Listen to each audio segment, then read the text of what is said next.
Voilà, chers frères et sœurs, nous voilà de retour dans cette série de vidéos consacrées aux vertus cardinales. Donc, nous commençons par la première d'entre elles, à savoir la justice. Alors, si vous avez suivi la vidéo d'introduction, j'espère que vous avez su répondre à quelles sont les 4 vertus cardinales. Donc, il y a la vertu de justice, la vertu de force, la vertu de tempérance et la vertu de prudence.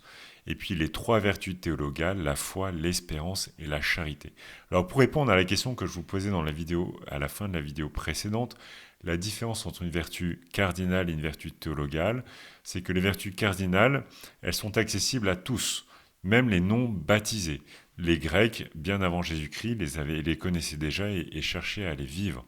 Tandis que les vertus théologales, nous les recevons lors du baptême, et donc nous avons besoin de la foi, de la foi que donne le baptême pour pouvoir vivre pleinement ces 3 vertus théologales qui viennent de Dieu. Alors aujourd'hui, nous allons nous intéresser plus spécifiquement à la vertu de justice. Nous allons, pour ainsi dire, l'ausculter au microscope. Alors, pour commencer, nous pouvons tout simplement partir de la vision spontanée que nous pouvons avoir de la justice dans notre société. Spontanément, on assimile la justice à l'institution judiciaire. La justice avec sa cohorte de juges, de procureurs, de plaignants, de victimes, d'avocats. Mais avant d'être une institution qui se situe au cœur de notre fonctionnement social, la justice est une vertu qui se niche dans le cœur de l'homme. La justice comme vertu rend l'homme juste. Mais qu'est-ce qu'un homme juste ? C'est ce que nous allons voir dans la suite de cette vidéo.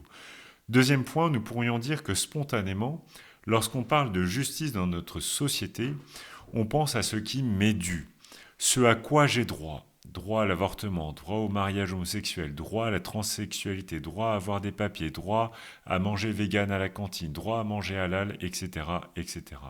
Autrement dit, au nom de la justice, on réclame des dus pour moi, aux autres et à la société, comme si l'État et la société avaient contracté une dette à mon encontre. Cette conception de la justice se nourrit du ressentiment que l'on éprouve à l'égard des autres. Cette vision subjective de la justice que nous entendons pas mal circuler dans notre société, cette vision subjective se rapproche du sentiment très fort chez les enfants de l'injustice. C'est pas juste, dit Calimero. Le problème, c'est que cette vision de la justice, cette vision spontanée que nous pouvons avoir de la justice n'est pas juste. Elle est même à l'extrême opposé de la vertu de justice. Être juste, ce n'est pas ouvrir les autres à mes besoins personnels, ça c'est de l'égoïsme, mais consiste justement à ouvrir notre cœur aux besoins des autres, d'après Aristote. Elle n'est pas centripète, comme notre société pourrait nous le faire croire, mais elle est bien au contraire centrifuge. Elle ne ramène pas les autres vers moi, elle nous ramène, nous, vers les autres. Elle nous ouvre aux autres. C'est en cela que c'est la plus grande des vertus, en ce qu'elle fait entrer le besoin des autres au cœur de mon cœur, au cœur de mes préoccupations, et c'est la seule vertu dans ce cas. C'est pour ça que c'est une très grande et une très belle vertu. Alors, le plus simple, maintenant que nous avons vu les visions spontanées, qui ne sont pas forcément les bonnes, les plus justes, de la vertu de justice, c'est de repartir de la définition, là encore, que nous donne le catéchisme de l'Église catholique. La justice, c'est la volonté constante de rendre à chacun selon ce qui lui est dû. Je répète, la justice, c'est la volonté constante de rendre à chacun selon ce qui lui est dû. Alors, qu'est-ce que ça veut dire exactement ? Étudions cette définition au cas par cas. Tout d'abord, c'est la volonté constante. C'est une attitude spontanée et ouverte de notre volonté, un certain amour et désir nous portant à reconnaître ce que nous devons à autrui et à le lui donner. À noter que cette vertu vient toucher notre sensibilité.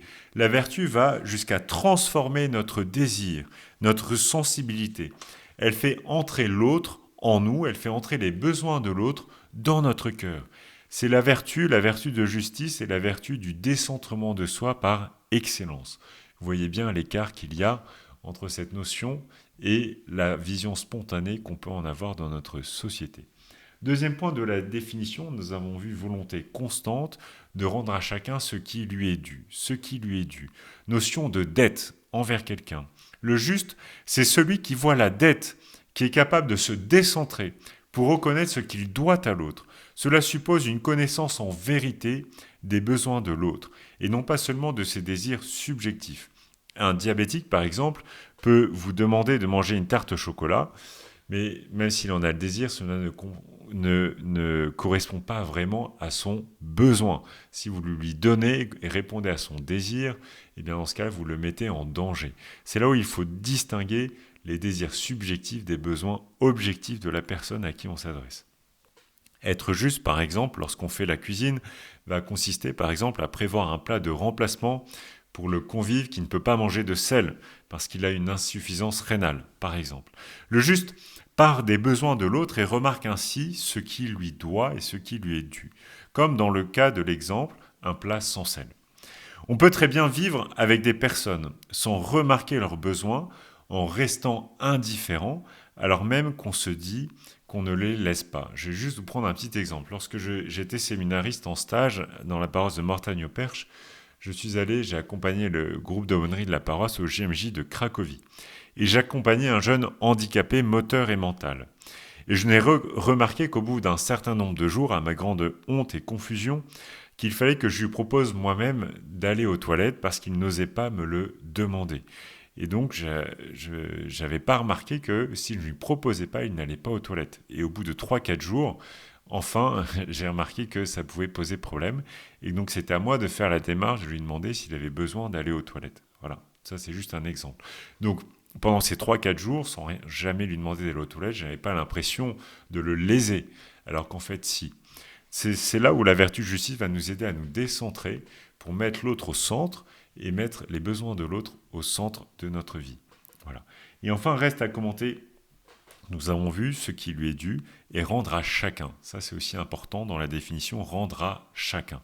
Notion d'égalité dans la justice, de restitution à l'égale mesure de ce qui est dû à l'autre. Il ne s'agit pas de rendre plus que ce que nous devons ou de donner à l'autre ce que nous ne lui devons pas, car on peut être injuste en cherchant à être juste. Là encore, prenons un exemple pour être plus clair. Donner la même part de pizza à l'enfant de 4 ans et à l'adolescent de 15 ans en pleine croissance, ce n'est pas juste. En apparence, je suis juste parce qu'ils reçoivent une part égale, mais dans les faits, je suis injuste parce que je ne leur dois pas la même part. Bien sûr, l'adolescent de 15 ans, il est juste qu'il ait une part plus importante que l'enfant de 4 ans, parce que leur besoin n'est tout simplement pas le même. C'est là où il faut distinguer entre équité et égalité. L'équité tient compte de l'intégrité du bien ou de la personne et donc de la différence des situations et des personnes. Tandis que l'égalité donne la même chose à tout le monde sans distinction des besoins. Pour être pleinement juste, il faut être équitable et non pas égalitaire. Voilà. C'est une petite distinction qui, je pense, est très importante parce que si nous ne l'avons pas en tête, nous pouvons être injustes en cherchant à être justes. Alors, en petit bilan et en guise de conclusion, je voudrais juste dire que la justice oriente mon être vers les autres et consiste à donner. Nous rendons compte que dans la vertu de justice, il y a le même dynamisme que le dynamisme que nous retrouvons dans la vertu de charité. Le juste cherche le bien du prochain avec justesse. C'est une disposition de la volonté au bien. Le juste est celui qui saura discerner l'action qui est la plus juste suivant la complexité des cas. Bien sûr, le juste par excellence dans l'Évangile, c'est Saint Joseph. Je cite l'Évangile de Saint Matthieu. Joseph, son époux, qui était un homme juste et ne voulait pas la dénoncer publiquement, décida de la renvoyer en secret. Joseph est un homme juste, ce qui lui permet de poser le cadre avec justesse. C'est un homme juste parce qu'il sait comment bien réagir vis-à-vis de Marie qui est enceinte, qui contrevient à la loi, et donc il arrive à répondre avec justesse à cette situation complexe. L'égoïsme est une force puissante en nous, qui s'oppose à cette application de la justice. Il est plus facile de ramener les autres à nos besoins que de conformer nos désirs aux besoins des autres. Cela demande beaucoup de temps et un long travail sur soi, et c'est ce que permet de réaliser la justice en nous, de déplacer le centre de gravité de notre vie, de notre nombril, vers celui des autres. Alors, je vous laisserai tout simplement avec 2 questions pour que vous puissiez échanger ensuite entre vous. Première question, est-ce que cette vision est-ce que la vision que je viens d'exposer était celle que vous aviez de la vertu de justice? Voilà. Première question. Et deuxième question, je vous invite à partager en groupe sur la bonne façon de cultiver cette vertu dans votre vie personnelle, professionnelle et familiale. Donc première question, la vision que je viens d'exposer de la justice, est-ce que c'était cette vision-là que vous aviez spontanément de la justice? Et deuxième question, je vous encourage à partager en groupe sur la bonne façon de cultiver cette vertu dans votre vie personnelle, professionnelle et familiale. Je vous remercie pour votre écoute de cette deuxième vidéo et la prochaine fois, nous verrons ensemble la vertu de force. Merci.